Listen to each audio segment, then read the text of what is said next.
So our students have the class that they take in Ogden at our school there, and they have an opportunity to learn coding and a variety of different strategies as they plan and communicate together.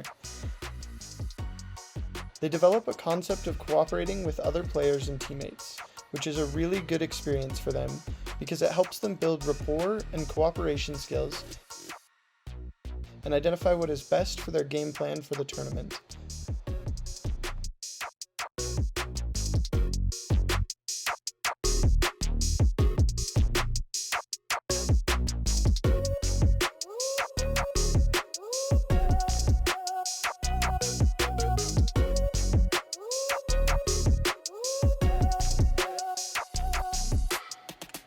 My opportunity to interact with the students is with the intent to support them with whatever they need and to help them develop sportsmanship, opportunities to have discussions with other teammates and players, develop communication skills. That's the most important thing to work with.